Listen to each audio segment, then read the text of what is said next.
Bonjour les amis, bienvenue sur ce troisième épisode de Watch Epicure. Voilà, aujourd'hui je vais vous parler d'une marque, c'est la marque Baume et Mercier. Donc voilà, on est sur la présentation de ce modèle Riviera. Donc Riviera, modèle de forme, on va dire. Alors c'est une douce face, voilà, contrairement par exemple à une Royal Oak qui a 8 faces.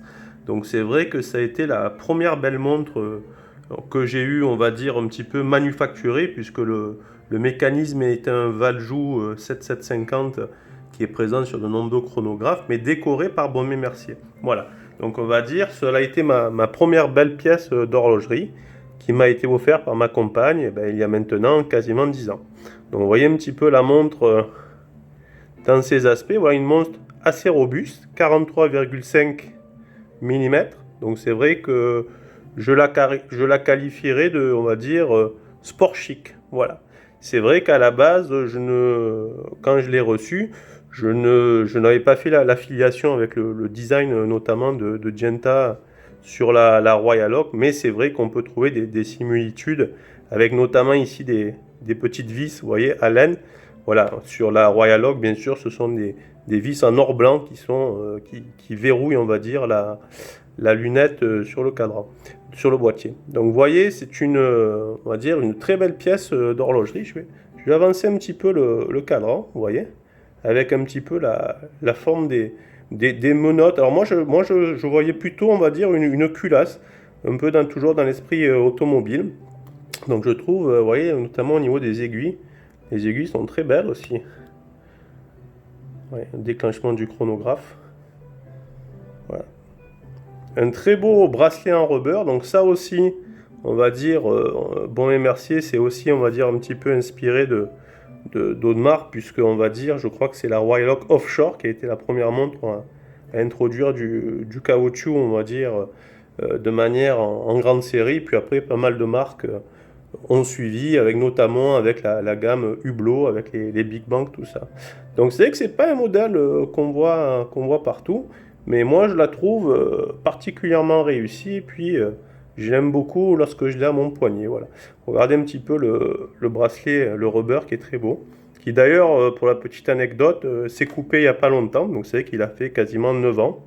Et je me suis fait changer, pour pas les citer, chez Rénal sur Aix, et ils ont été très sympas et très professionnels à un prix très correct, puisque je voyais des prix 3 ou 4 fois plus chers sur le net. Voilà.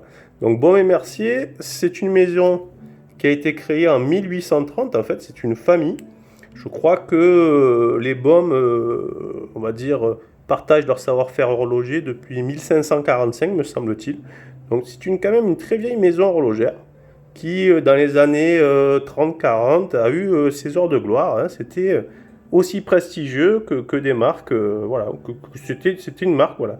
Aujourd'hui, Baume & Mercier, c'est un peu la porte d'entrée du luxe, façon de parler, puisqu'en positionnement tarifaire, on va dire, à peu près équivalent sur des Longines, tout ça.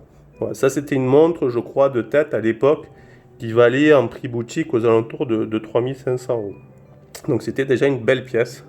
Vous voyez les alternances un petit peu, les surfaces polies. Voilà. Donc c'est vrai que cette montre, j'ai beaucoup d'affect bien sûr parce que c'est ma femme qui me l'a achetée, mais je la trouve très élégante, et puis bien sûr le petit côté avec sa lunette déo décagonale, c'est dur à dire mais c'est une douce face, voilà. Ça lui donne vraiment un look super. Et c'est vrai que j'ai vu que sur le site de Baume & Mercier il ne continuait pas sur la gamme Riviera. Et je pense que c'est une gamme qui a un bon potentiel commercial. Quand on voit notamment Belen Ross avec, je crois, sa BR05, qui est un peu un mix du Audemars et du Nautilus, voilà, je trouve que celle-ci, elle a une identité assez sportive, très très sympathique. Voilà. Je rebondis aussi un petit peu sur le précédent épisode sur Seiko. C'est vrai que Seiko, je voulais dire aussi que la manufacture, donc datée de 1913, je crois, de tête, et aussi était à l'origine de pas mal d'innovations technologiques, comme, on va dire, l'un des premiers chronographes automatiques sorti en 69, à peu près l'équivalent du El Primero chez Zenith. Voilà.